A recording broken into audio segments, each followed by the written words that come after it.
Bạn chấm rệp xu bụng mày bong bóng bụng ôm bụng mình pro sợiទាំងអស់គ្នាហ្នឹងហើយអញ្ចឹងយើងម្សិលមិញហ្នឹងគឺយើងចូលបានលេខ78មួយសម្រាប់ពហុពេលថ្ងៃគឺចំតែម្ដងហ្នឹងហើយសម្រាប់ពហុពេលថ្ងៃហើយសម្រាប់ពេលយប់ហើយនឹងគឺយើងអត់បានចូលទេពុកម៉ែបងប្អូនទាំងអស់គ្នាហ្នឹងហើយយើងឲ្យ478ប៉ុន្តែវាចេញ7ខ្សែគុតសម្រាប់លេខគុណណាហ្នឹងហើយយើងយកទៅគុណចាក់ហ្នឹងគឺអត់បានចូលទេយើងចូលទៅបានតែពហុពេលថ្ងៃទេសម្រាប់តម្រុយបងប្អូនចែកជូនពុកម៉ែបងប្អូនទាំងអស់គ្នាកំសាន្តលេងហើយសម្រាប់តម្រុយនៅក្នុងថ្ងៃទី16ហ្នឹងហើយអញ្ចឹងសម្រាប់តម្រុយនៅក្នុងថ្ងៃទី16គឺមានចិត្តមួយយើងគុណត្រឡប់ទៅពុកម៉ែបងប្អូនទាំងអស់គ្នា91យើងគុណត្រឡប់ដែរទៅអាហ្នឹងសម្រាប់តម្រុយម៉ោង4និងម៉ោង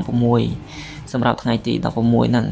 ហើយសម្រាប់លេខអូសគឺមានខ្ទង់7និងខ្ទង់9ពុកម៉ែបងប្អូនទាំងអស់គ្នាស្រឡាញ់ខ្ទង់ណាអាចយកខ្ទង់ទៅលេងបានហើយបើខ្ញុំគឺអាចគឺភាគរយអាចទៅចិត្តច្រើនជាងពុកម៉ែបងប្អូនទាំងអស់គ្នាគឺតាមពុកម៉ែបងប្អូនទាំងអស់គ្នាយកទៅលេងទេ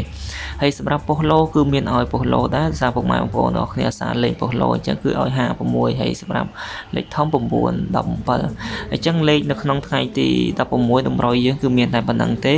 ជម្រាបលាហេងទាំងអស់គ្នា